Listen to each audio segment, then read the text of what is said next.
Welcome to the fresh and vibrant airwaves of the Pride and Promotion podcast.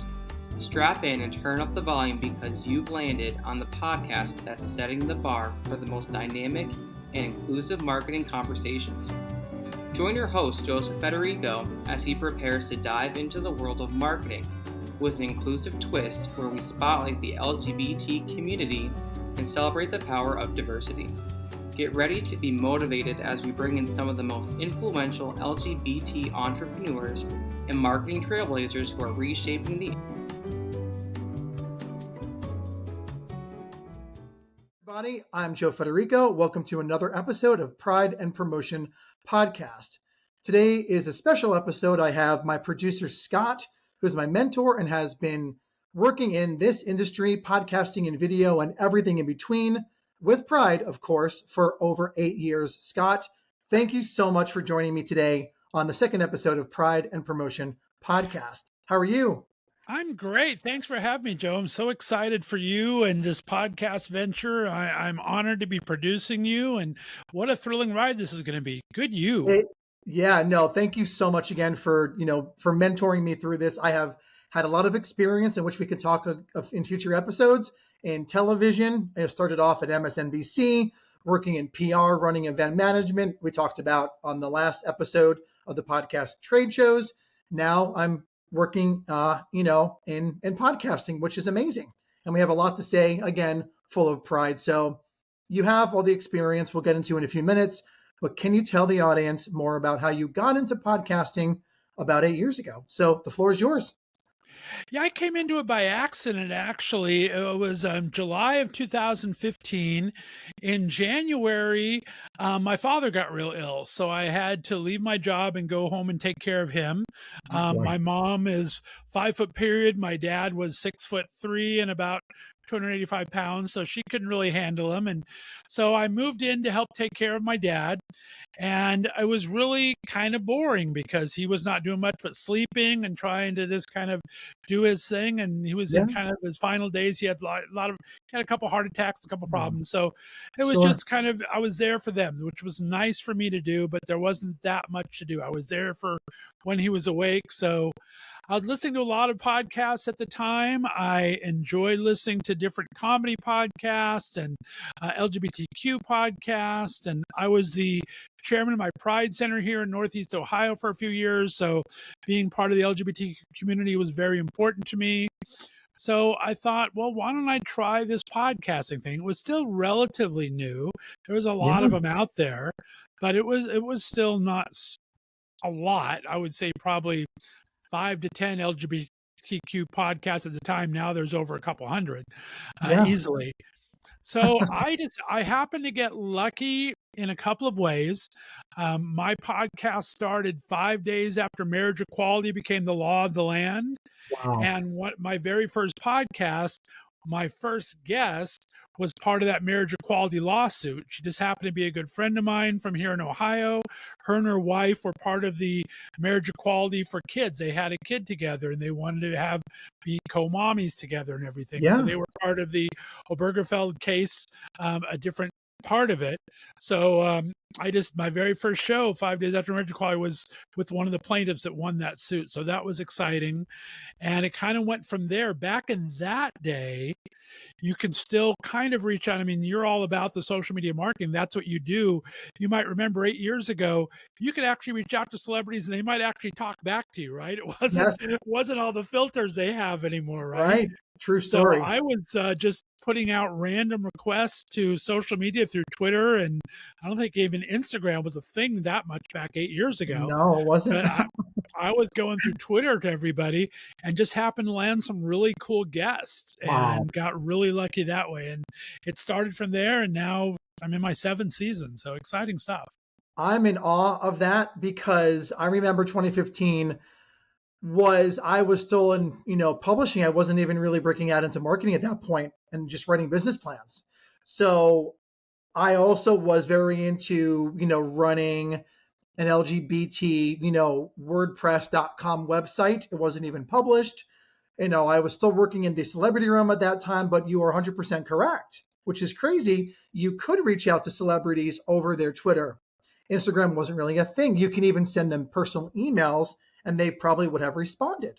So you really lucked out. It was the right time at the right place back in 2015, around that time, where people actually responded to you. That's amazing. Yeah, it's exactly what it was. It was right place, right time, and it just was kind of exciting because you plus, I mean, you also have to look at our LGBTQ niche, right? It's not the most marketed business, right? We have a No, lot of our actors, singers have trouble getting in mainstream press. So there's not an underground of LGBTQ press, but they're sure. looking for any publicity they can get. So if you offer them a platform to talk about their music, their television, their shows, back when I started out, web series was big because there was it was hard for people to get series, right? And Yes. so I Mhm. had a lot of LGBTQ actors that were just creating their own web series that were really fun. And so it was a way for them to kind of get noticed and talk about their projects. And it's always tough to get in the LGBTQ into mainstream media to begin with. So Yeah. I think our artists and everything are very appreciative of those that try to get their work out in the public. So here's a question for you. Back, over 7 seasons ago, how do you feel, or if you recall, how did your guests that were celebrities in our community under the rainbow, right, full of pride, market themselves back then? Like, what were you seeing on their social media accounts that really stood out to you that you think that they did a great job in doing? Well, I think it was just the consistency of it. I mean, you talk about marketing all the time. Consistency is important, right? You need to do Hmm. things. And I would follow certain people like Kevin McHale from Glee at the time. It was very proficient, one of the early Twitter adopters, and was always talking about new Yes. bands he'd seen, television things, kind of behind the scenes. And when you get that kind of behind the scenes look, it was very interesting. He's now been on my show twice, but it's Yeah. like it was people like that that were interesting to me. People that would talk about the business in some sense, people that would give the inside information of a movie, of who was working with who and what was happening. So I kind of like the inside baseball stuff, so to speak. That's what kind of hit my hot button at the time. Okay. Now, with your podcast, let's jump for one moment. How did you come up with Left of Straight? Where did that come from? In a dream? Did you go into, well, it was before AI. How did you come up with that name for your podcast, your first podcast? I've been asked that before and I have trouble giving a good answer. I remember It's not an reading or easy question, hearing is it? something. Yeah, no, I need to find myself a good answer. I remember Here we reading go. or seeing something where it's like someone was saying something just a little off center. It was a conversation about something, and something was a little off center, and then someone threw I think one of my friends threw a gay reference into there with that. It's like that's a little off center. So am I, as a matter of fact, and everything. So I thought, oh, left of straight. That's kind of an interesting. It was just a play on words more than anything else. Because to me, it makes sense because the queer community is a whole spectrum. We're not Right. straight and narrow. So the left of straight to me means queer or LGBT or homosexual. That when I first was approached by you, when I was on your podcast, several months ago, it just made total sense. And it is a play on words. It's very smart. Yeah, it does leave the spectrum very open. It lets a lot of people, it kind of pulls everyone. I mean, we have how many letters in the alphabet now? LGBTQIA, LMNOP. It's like there's so many, but as you There say, are. left of straight kind of covers everybody. It's not quite straight, just a Yeah. little bit left of it. Whatever you identify as, whatever you want to be, is kind of a little left of straight. So yeah, it worked out good. Now, that was the original name of the podcast from the beginning, correct? From the very beginning, right? Okay. Now, how about your other podcast that you just launched? Explain that to us. Well, I've always been trying to reinvent myself a little bit and do different things. So Left of Straight show was my flagship show, right? Left of Straight Mhm. show was a little bit of everything. I tried to keep it to my interest at the time. My interest was definitely entertainment, foodies, books, music, and advocacy. So that's always been my core issues. Yeah. But then we kind of I branch out from time to time and try different things and things from time. So last season I started a new podcast with a friend from Spokane, Washington, called Bears of a Certain Age. And I that's love kind of that. geared towards the older gay male bear and chub communities and everything, and just a lifestyle show where we just talk about what it's like to not be 30s anymore. It's a little different than the gay culture. So we Yeah. talk about for gentlemen approaching 50 and up, different just lifestyle things that are fun, things that are hard, things that we still try to get across. So that was kind of fun to start last year. This year, because we're in such a political season again, to 2024 with the presidential election and with LGBTQ rights kind of swinging on the pendulum back from that 2015 marriage equality in the Supreme Court. Now we're penduluming back the other direction. I'm doing a show that I did back, I think the third or fourth year I was podcasting, called Standing on My Soapbox. And that's where I can take a more serious approach to things instead of doing the comical entertainment and things like that. This is more talking about religion, talking about politics, talking about human rights and everything. And we have this young girl the other day that was beaten up in her school and in the restroom and died. I mean, that's not necessarily, it's not something I should really be talking about on my entertainment show. So it's something I could get on my soapbox and talk about bullying and tragedies and things like that. So that's in the mix now. So I still do leftist right. I call it leftist right interviews now, which is my entertainment interviews. And then I do Standing on My Soapbox and Bears of a Certain Age. So I try to keep myself not getting bored, Well, your episodes just get better and better. I see people I see on Instagram and influencers and artists and authors. I'm like, how do you get those guests on your show? It's amazing. It's very, very, very commendable. Very commendable. Yeah. Well, thank you. And I mean, it's a tribute to what you do. Honestly, 8 years into it now, I am still getting, I would say, depending on the week, 40 to 60% I still get over social media.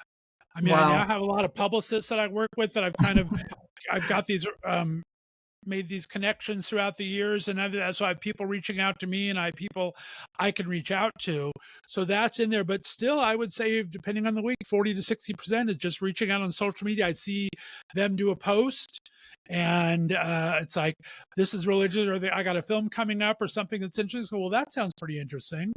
And I reach out. Like, just as a matter of fact, I had a guy, I saw a post the other day about a new app this young guy created for LGBTQ businesses across the country.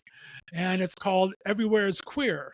I thought, well, that's kind of interesting. And it's like a geo thing. It'll tell you, you can plug in the app wherever you're at, and it'll tell you what LGBTQ owned businesses are around. So I looked up the website. It had a contact information on that. Got this guy. He's going to be on my show in 2 weeks. So it still works really, really well. What if I find something that kind of interests me? I'll find a way to reach out to it. And that's the power, folks, of social media. Number one is being consistent, sharing the news about yourselves, right? It's like being your own, publicist, but just through these free platforms. And it sounds like it's a hookup site, but for gay businesses, correct? Sort of basically, just basically, I mean, they used to do it for, I remember Food Channel used to do it. Remember how they had all those Food Channel shows? So they made a map where you could look up and see if any of the restaurants in the area were featured on a Food Channel show somewhere. This is the same thing. You can look up any zip code and you can see if there's any LGBTQ owned businesses in that area. And they might be salons, restaurants, bookstores, whatever they happen to be. It's just a kind of a Everywhere is Queer app where you can find LGBTQ businesses, because we try to support each other, obviously, and it was kind of a cool thing that I saw.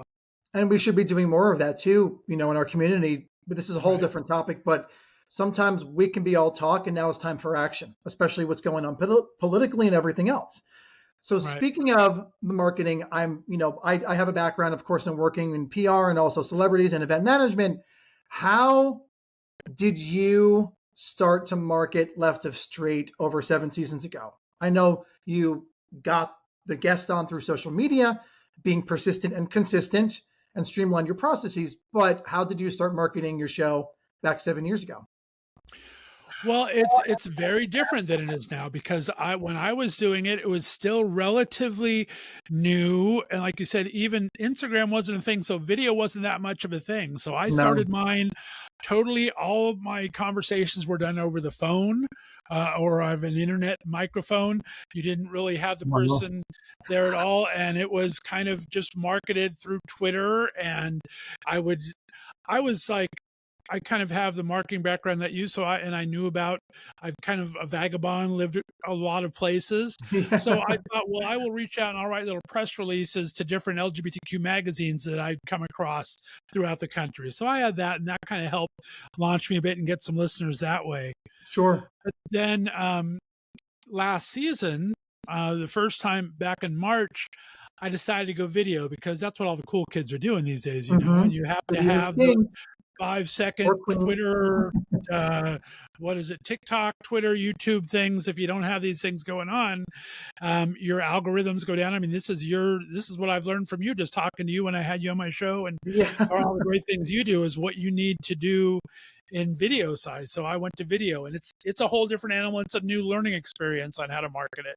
It is. Get yourself on video. Yeah.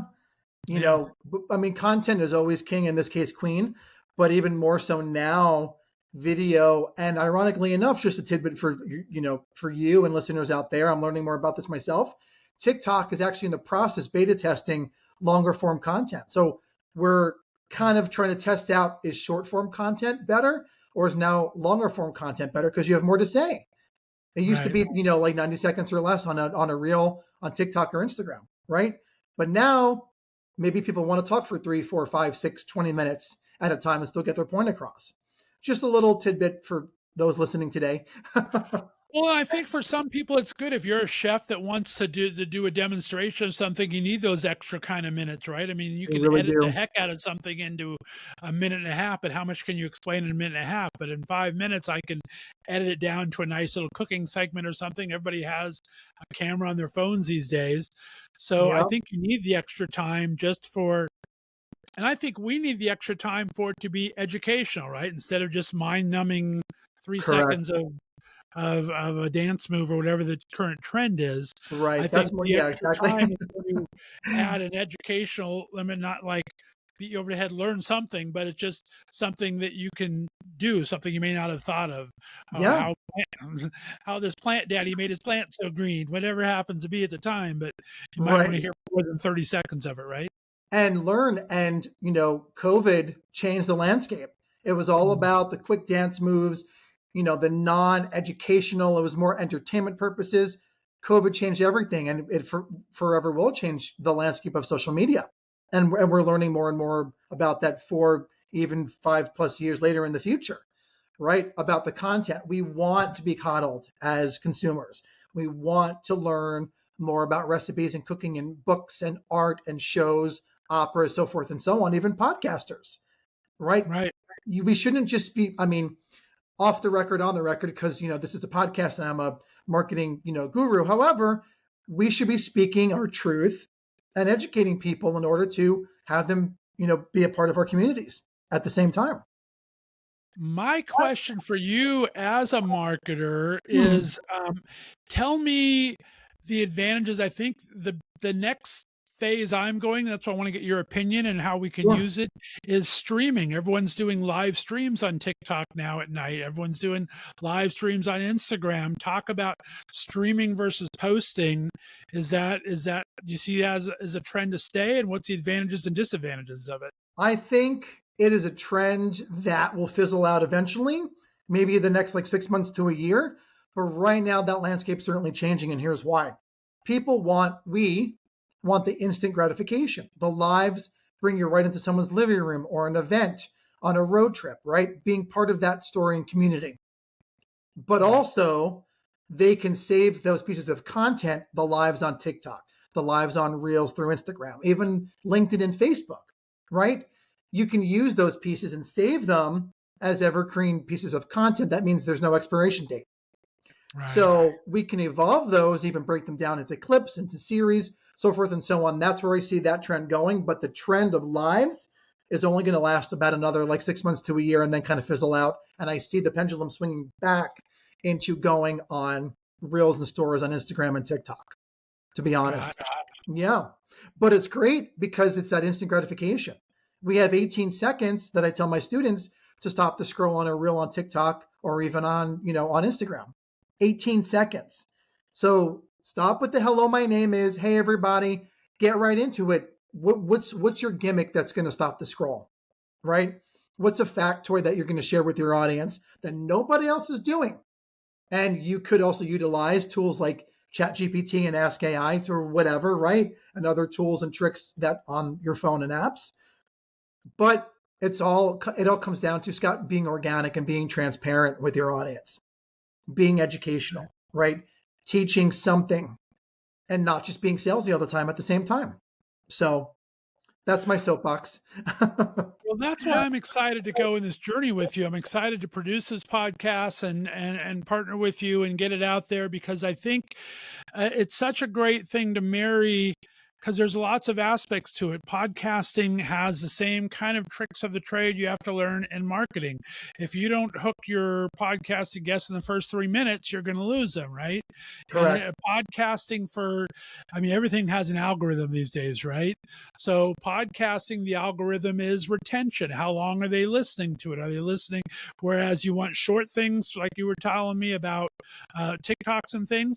For a podcast, they want to see how long is your listeners engaging. So they want a little longer type thing. So you need to find ways to hook a audience member in that first 3 minutes to make them, what's going to make them listen for the other half hour. It happens to be 20 minutes, 45 minutes, whatever it happens to be. So that's why I think it's going to be an exciting journey for us, to me kind of giving you what the trends are, and you telling me, okay, this is what you need to do to make that trend happen, because you know how to do those things. So I love that. Yeah, I am literally on my phone 24/7 learning, not the TikTok dances, but learning the trends, what's working, what's not working, right?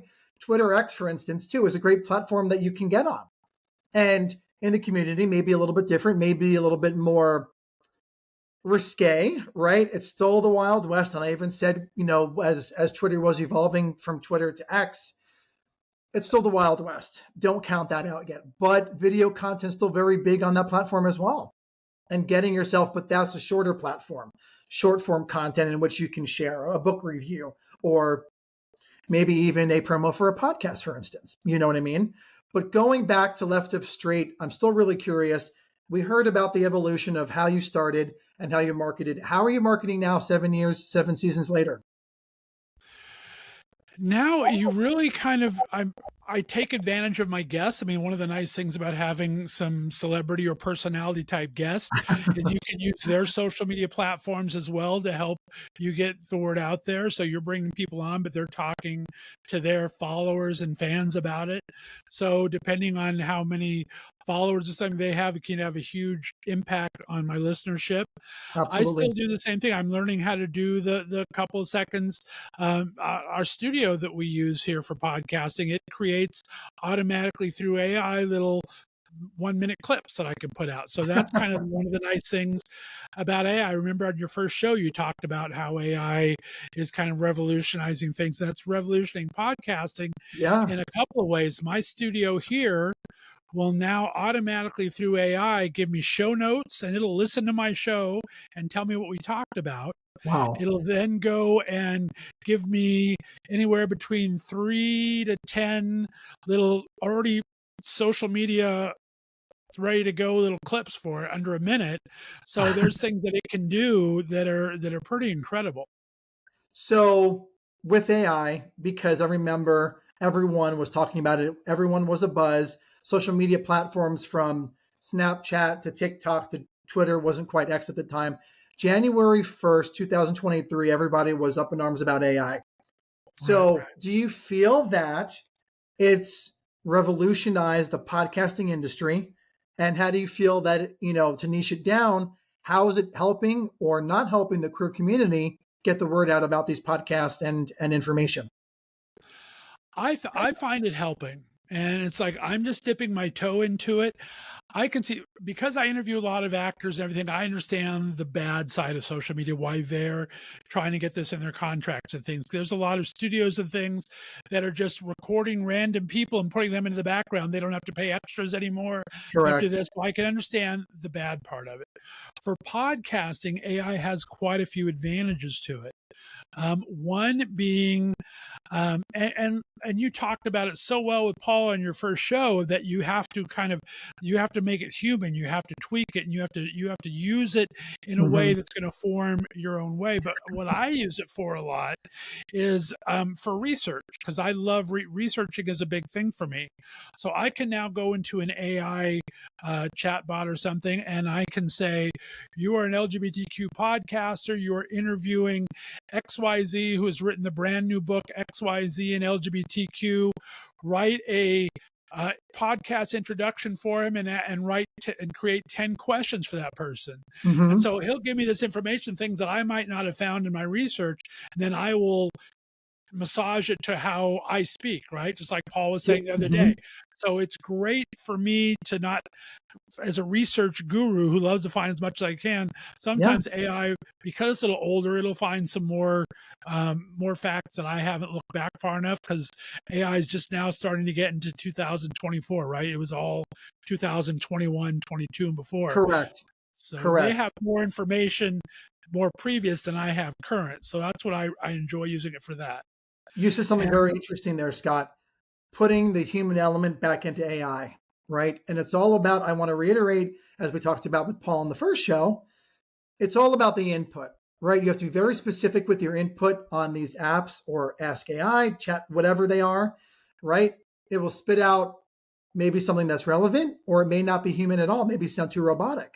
So you have to, as you had said, massage the content that comes out of it, the questions. Maybe revise it 1 or 2 or even up to 5 times, which I do sometimes with students and clients, and even for myself.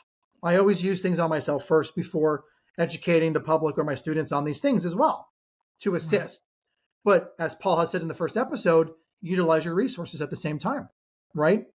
Exactly. So yeah, I love it for that. I love AI for that. I love the AI that I'm finding in the studio now to make those social media clips that I don't have to pour through an hour interview to get 5 interesting clips. AI finds some interesting things, and if I like them, great. And if I don't like them, I can go back and get my own out of it. That's not that big a deal.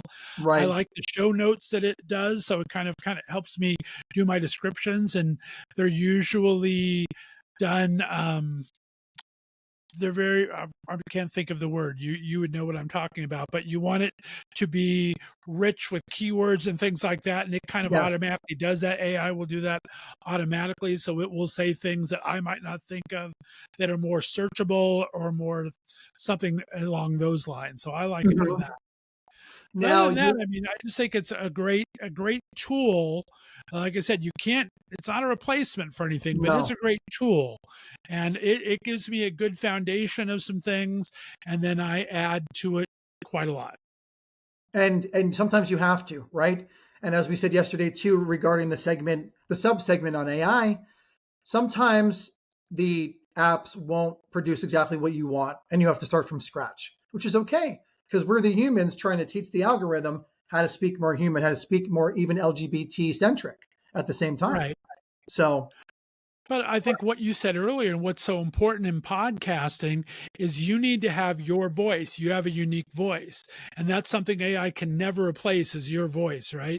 So they can give you the information, but I have to say it in my voice. So no matter what AI gives me, I'm going to tweak it a little bit. I have to massage it and tweak it, or else it's not my voice. It's the AI's voice. And it can maybe learn of things that I like, but it's never going to have my twist or my voice on it. So I think it's really important for me to take anything they take and then I totally make it mine. How do you feel about AI? And I just had seen this yesterday on social media. One of these micro influencers was using AI to completely replace her ads on social media. And her facial expressions were off. They even reiterated or reimagined her voice and her background and her content. How do you feel about that? And do you think what we're both learning about AI, right, especially to help produce podcasts in the community, so forth and so on, that it's going to revolutionize the future of social media and or podcasting? And do you feel that that's going to replace, the human element completely as far as TV and music is concerned? How about that? Yes and no. I think that Interesting. it is, like I said, I'm learning as much as you're learning. So it's amazing the ones that are really good that you see, but I don't know how good they really are besides the examples they give you, right? Right. I've seen voice swap things, I've seen all sorts of different tools that can be used. I just don't know if it's better than one or two shot promos that it gives you on there. Um, I think like it's interesting, video or picture wise. I'm doing another side project now that has nothing to do with podcasting, but where I'm making AI images. And it's very interesting to do AI images because there's things you have to check. And I've found it in social media before, and I'm finding Yes. when I'm creating them, there's like a third arm somewhere, or Yeah, I there's was some, just going to say or that. it's spelled with something, and unless you kind of your mind sometimes will blank it out and you won't see it until you actually pay attention to it. Hmm. So I mean, I think you really have to, it's not where it needs to be yet, let's put it that way. It's not. Do I see It's the not. potential could be scary out there where it could do a lot of things for you, but I think like anything, it's just it's how you use it. So yeah, I think there's I I find it repetitive in a lot of the ways it says things. Like I've tried a couple things. Like I just when I first got my chat AI, I was playing with it, right? So like everyone, it's a new toy. I want to play with it. So I said, write me a song about XYZ. And I did this like 4 different prompts of different things, and they all came out kind of sort of the same. So I don't think it's Interesting. there yet. They kind of had the same kind of themes. They had a lot of the same words in them and things like that. They were different, but they were similar enough where you could tell that it was not an individual person putting out ideas. So, That's interesting too. yeah. So I think it Okay. could be evolving, but I don't think it's there yet. I don't think it's there yet either. And you were talking about probably a specific tool. But I too have actually, Paul taught me a specific tool to use for graphics that also shoots out AI images. And they're also working on AI videos that are not up to speed, as far as a regular video or promo is concerned. Very Right. strange, a little trippy, a little fever dreamish. The still images that I've used for client students and even for myself, you have to be, as you had said, Scott, very particular and be very mindful and be very keen in what you're looking for, with your input and your ask. But the output could be also very fever dream-esque.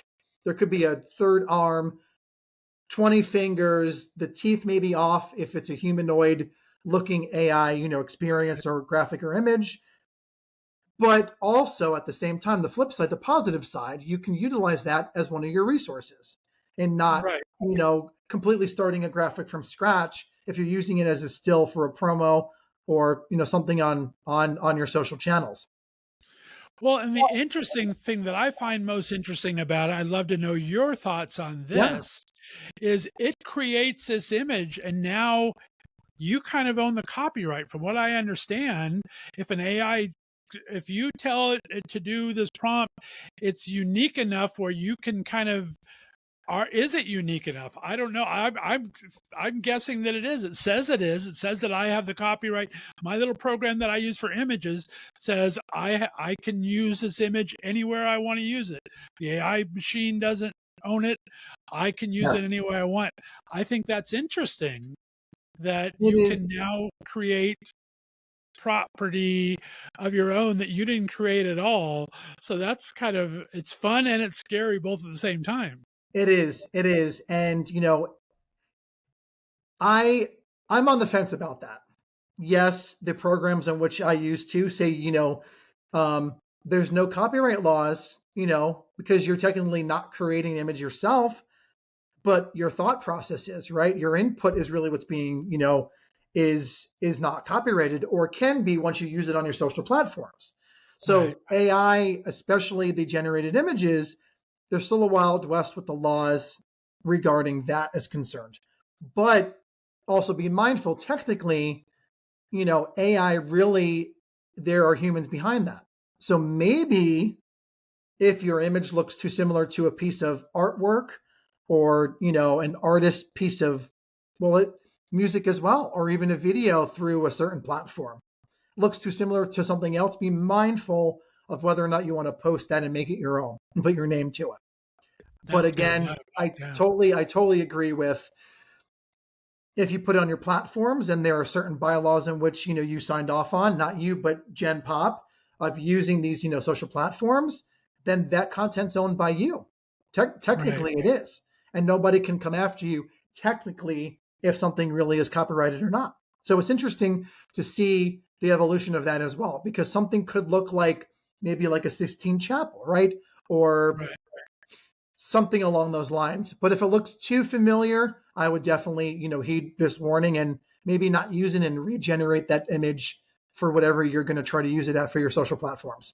Right. Yeah. Like I said, I'm testing it out. I'm creating these images and I'm going to put them out there and we'll see what happens with it. But it's fun. It is fun, but there is, like you said, the line is blurred because it gives you styles of, right? So you can do style of Toon, style of Van Gogh, style of, so you can do these things. So then how close is it really getting? And you, like you said, what are you matching and what are you not? So it is very interesting territory. It really is. But also, again, going back to this one more time, utilize your resources. If you're in a pinch for a social media post and, maybe you don't want to create a reel, the static images are kind of making a comeback, especially on platforms like Instagram and sometimes Facebook Business. The metaverse is an ever evolving amoeba, right? We're never going to really put our finger on exactly what's happening and that's the point of AI, social media, so forth and so on. A graphic can be fun to create, but also, again, be mindful of what you're looking for. And if it looks too familiar, then please do not use it. Regenerate that image and maybe go from there. So there's that. Well, I love it. Like I said, I'm very excited for our journey together here because I think you're going to learn, it's going to spark your creative mind. You have such a creative marketing mind. Thank you so much. Podcasting has so many great marketing potential to it. I mean, besides just giving yourself a platform to talk about something you love about, like myself or Entertainment Foodies and Books, you can put it into a corporate setting and use podcasts for your company announcements. If you have a multi-unit corporation, you can, if you're a CEO, if you're the creator of such and such, you can create a podcast and send it out to all of your employees, right? And it's the best way. It's better than a newsletter because you're actually getting to see the person or hear the person. And so there's so many practical applications to marketing for podcasts. I'm excited to see what we come up with together. I just think that there's a lot of fun possibilities with it. And the sky's the limit. And as you were saying, people listen to podcasts at the gym, while they're on the treadmill or they're lifting weights on the plane, right? So there's a lot more. There's been a boom of podcasting, especially I think even more so now since COVID. You were saying at the beginning of the show, there were not a lot of LGBT podcasts when you started. Right. Now there are hundreds that you can choose from of all different slices of the rainbow at the same time. That's beautiful. Exactly. And I mean, it used to be, books on tape were the big trend back in the day, right? Yes. And now this is the new books on tape. Podcasts are your books on tape anymore. And sometimes you get video with it, depending on your platform. So it's just a next gen step of a platform like that, I think. And that's why we see the technology always evolving. And it has to. And so do we. Again, as Paul said yesterday on the podcast, practice makes progress. You don't want to be perfect. If you're perfect, You're dead in the water, right? We're not evolving and growing, but we have to, again, as we utilize our resources. I have one more question for you, Scott. What does the future of Left of Straight hold for you and your podcast and your guests? Say that one more time. What does the future hold for your podcast and your guests, especially if you want to maybe spill some tea of what's coming up this summer, potentially, that you're working on? The future. I thought you said the feature. Sorry about No, that. the future of Left Straight podcast. Like I said, I am kind of reinventing it now. This season, I'm reinventing. Before it was the Left of Straight show. Now it's Left of Straight show interviews. Before it was Left of Straight radio. This season, it's Left of Straight podcast to kind of be a little more specific. So my goal in the coming years here and months is to become a little more event focused. I want to start doing some events. I've had the privilege and the honor to talk to some amazing guests in entertainment, books, things like that. I would like to start doing the event part of it. So I'm doing a really fun, exciting thing that I told you a little bit about. It's called the Big Gay Road Trip. And I'm doing this summer. It's my third one I'm doing. I've done 2 others before the pandemic, where I drive my little happy butt from here in Northeast Ohio to Palm Springs, California. And I do a month of live shows. Northeast Ohio is not the biggest entertainment hub in the universe, though. So even when I wasn't doing phone, now that I've graduated from phone interviews to video interviews, I'm still doing video. I'm not doing it face to face because I don't have a lot of celebrities going through town in Northeast Ohio. Okay. So I like to bring my show to Palm Springs every year that I can to do a month of live shows. I bring celebrities in that I've talked to from LA and Orange County and live in Palm Springs and around the area and do that. So I've done that for 2 other years. This year I'm adding an event portion to it to kind of stick my feet slowly in that water, something I want to do because I talk to so many great people. A good friend of mine that I've made through the podcast, his name is Stan Zimmerman. Yes. He is the original, he wrote the very first season of The Golden Girls. He wrote a couple seasons of Gilmore Girls. He wrote for Roseanne. He wrote the very Brady Bunch sequel movies and everything. So him and his partner are very prolific writers. He put out his very first book, just came out this month, called The Girls from Golden to Gilmore, talking about all the people he's worked with in the industry. And Stan's the kind of guy, it's like he's better than Kevin Bacon. He knows anybody that's anybody in the entertainment industry. Wow. Met them some way. So while I'm in Palm Springs, I'm having him come down and we're going to do a talk back about the Golden Girls, and we're going to read from his book. So we got a bookstore in Palm Springs that I'm going to facilitate. He's going to read a chapter that I'm going to facilitate a talk back about his book. So that's the first event I'm going to do. Along the road to Palm Springs, I'm going to meet and talk to different celebrities live along the way and do little events in different cities along the way, little small events. I'm going to do 2 kickoff parties. I'm going to do a kickoff party here in Ohio and once I get to Palm Springs that are going to be fundraisers for local community centers.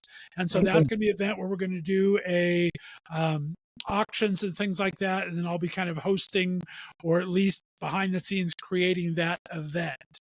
And then my big thing for the podcast, if possible, while I'm in Palm Springs, I want to create an event. And I'm going to have a couple of my singers like David Hernandez from American Idol and Jason Stewart, who's a great comedian and actor. And I want to put together a showcase of people down in Palm Springs and throw my very first event.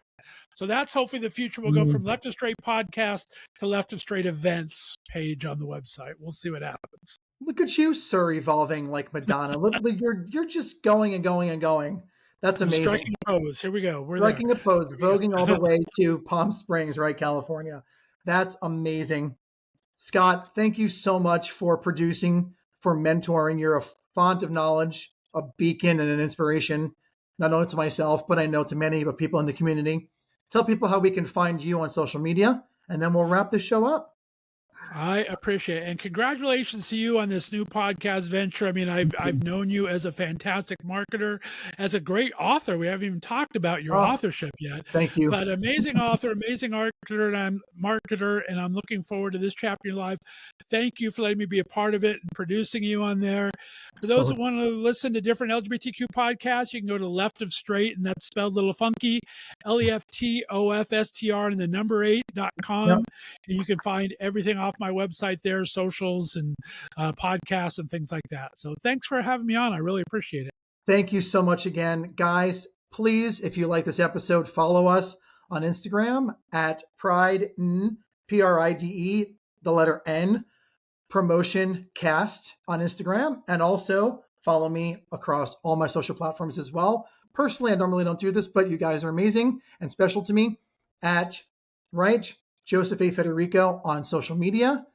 Thank you for joining another episode of Pride and Promotion Podcast, and go forward with pride. We'll talk to you guys soon. Take care. And just like that, we're putting the finishing touches on another fabulous episode of the Pride and Promotion podcast. If today's conversation struck a chord, why not sing our praises with a quick rating and review on your podcast platform of choice? Your support is the spotlight that helps us shine and bring more folks into our ever-expanding audience. And don't forget to hit subscribe. Let's get social too.